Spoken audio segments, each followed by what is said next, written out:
Now we're going to wire up the angel eyes with this harness that comes with the assembly.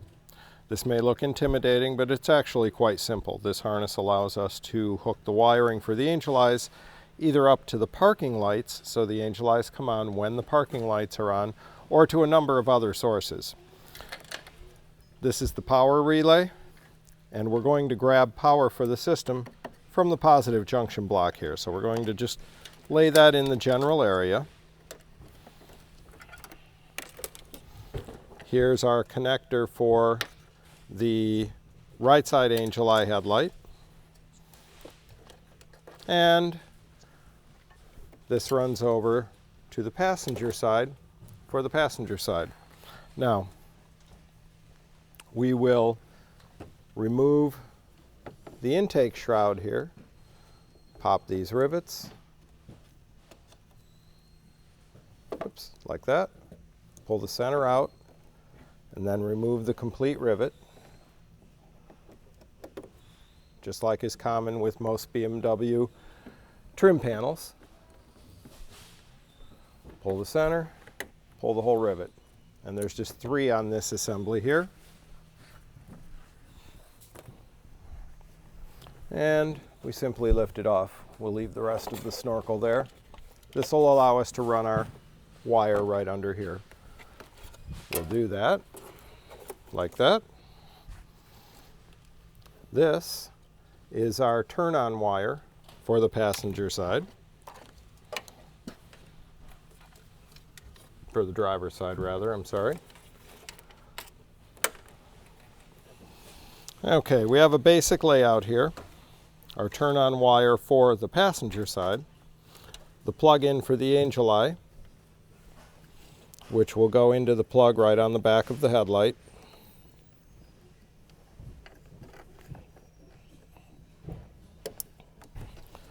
Okay, like that. We'll do the same on the driver's side. Now, in routing, we'll just keep this tucked behind. We have various harnesses and areas where we can zip tie this harnessing to keep it in place.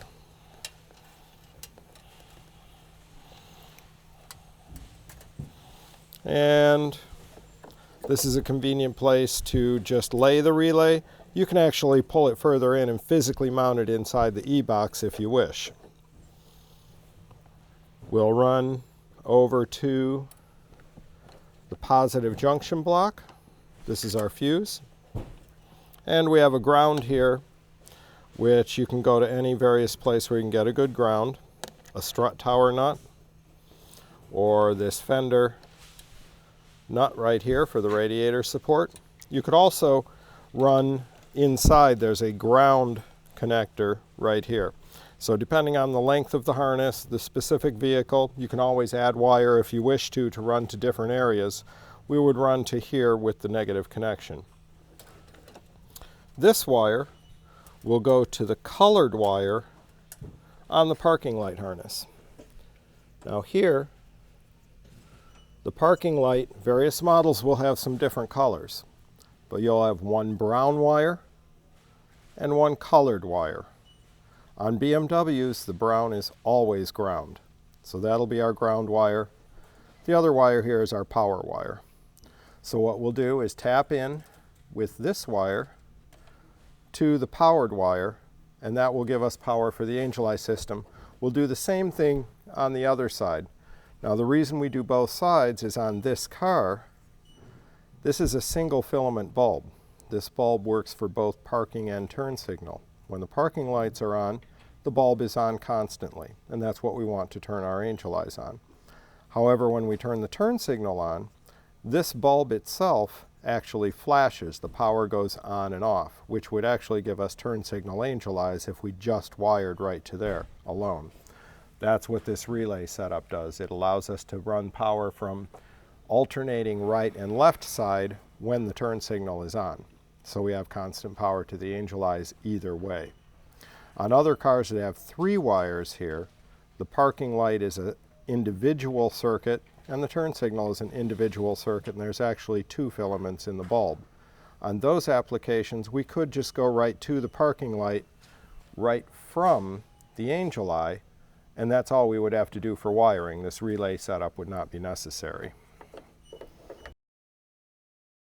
Now, as I had mentioned, alternates on wiring. We can wire to the parking lights or to any other source. The owner of this car would prefer that the angel eyes be on whenever the ignition is on. Obviously, that doesn't work for running to the parking lights.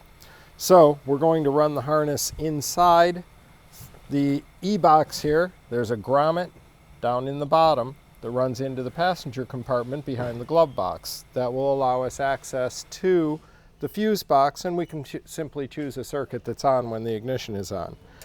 To do that, we'll take these two turn-on wires that we had talked about wiring to the parking lights, and instead we'll wire them in to the e-box to a positive source. Otherwise, the rest of the wiring we're going to show you will be the same.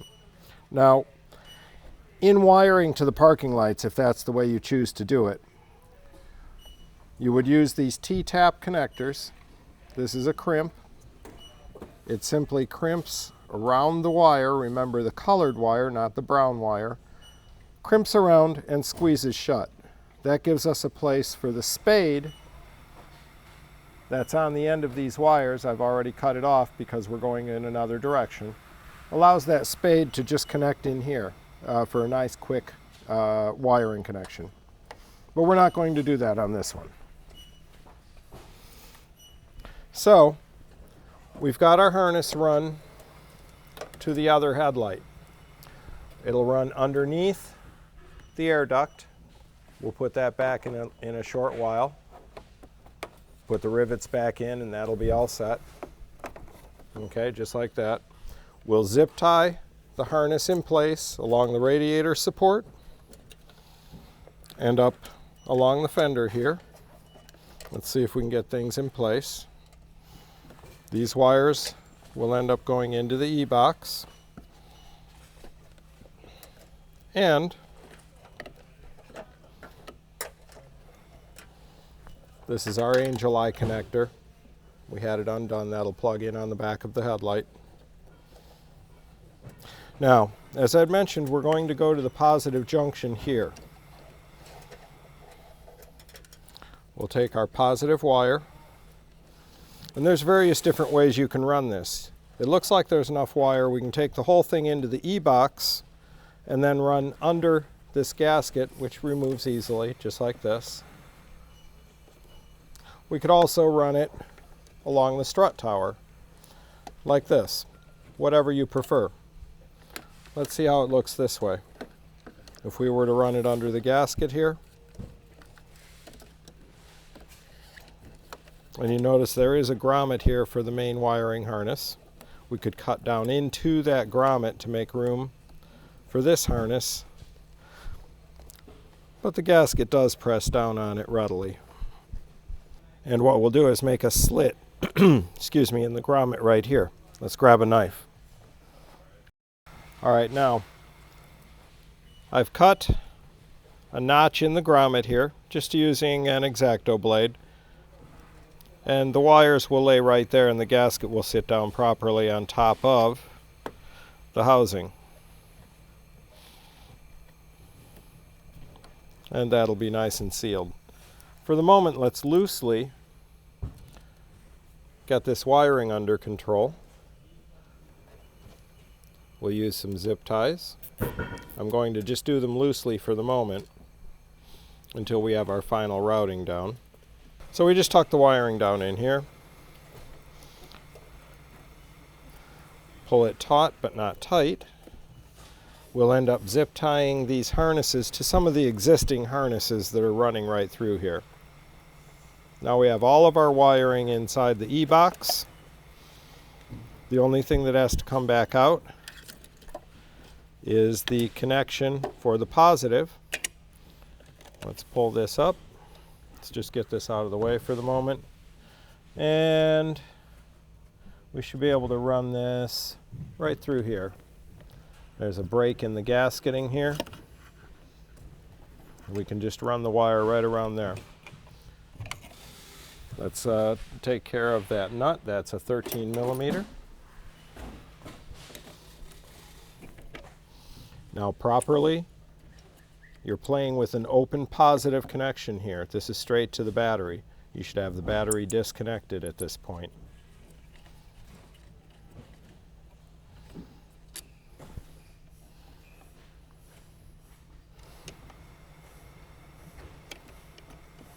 So we'll run this over like this and just on top of the junction. Like that. Run the nut back down.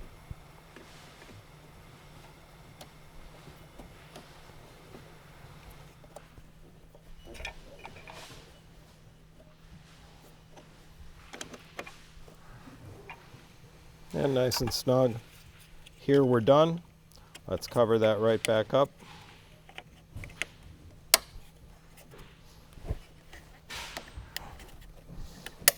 There we go, all set there. Now we just keep the positive run over here. Remember, there's our fuse. The negative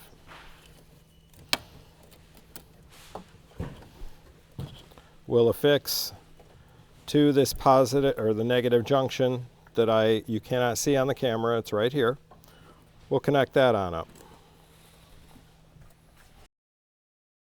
Okay, now I've got the wiring fully installed and I'll talk to you about the details on that, just as we had talked about wiring in over here through the e-box into the glove box. We need to finish installation of the parking light. I put the trim panel back on. It simply snaps back on. I wanted to show you though on the parking light, on the slide-on unit, this is the tab we were pushing through this hole. And this is the lock right here. So we had pushed this tab, pushed forward to push the light assembly out. These are our alignment tabs. These slide into slots on the side of the headlight. So when we're going back together, you need to be careful to align those slots as you're going back together with the light, or it won't go in properly. Keep our little gasket in place down below and slide it in along the side of the headlight into the slots. There we go. Got the top one. There we go. And it snaps into place. All set. Now, remember with the wiring, we had talked about wiring to the parking lights and showed you that, left and right. We would then run our harness up and we would need a positive source and a ground source that we chose to go to the grounding lug here. You could go to a strut nut, to this bolt, wherever you choose. We chose to run the wiring inside the e-box. We cut a slot in this grommet, ran all of the wiring into here, then took the positive, here's the relay, ran it through under the gasket here into the positive junction, took the ground, and you can't see it from here, but connected it to the ground lug here. And then the two wires for the turn on are right here. They're connected to wires that are going through the grommet that's at the bottom, and you'll see it if you look in. Goes in behind the glove box. From there you go up into the fuse box and choose a source that you want for the lights to turn on. With that, it's all set. We finished running the wires from both sides, put the air duct back on, and we're all set. At this point, we can see what they look like when they turn on. Okay, there you go. Now this is simply turning the ignition key to the on position, and the angel eyes automatically go on. So they'll be on whenever we're driving the car. That was the choice of this owner. Again, you can choose to have them go on only when the parking lights are on. You could even choose to wire them in with the switch that's unique just to the lights, so you can turn them on whenever you want to. Say you want to be at a show, you don't want any of the systems in the car on, but you do want the lights on. In that case, simply wire it to its own unique switch. Okay, here we'll see the difference of the complete install for both left and right sides. And here's with the angel eyes off. And here's with the angel eyes on. And as you can see, these LED angel eyes are nice and bright, a lot brighter than the standard halogens. With that, we're all set. The installation is complete. We've got nice new projector headlights, be they halogen or xenon. and our bright Angel Eye lights. Again, the installation for the Angel Eye LEDs and the Angel Eye halogens would be the same with that wiring harness. With that, we're done. Go for a drive.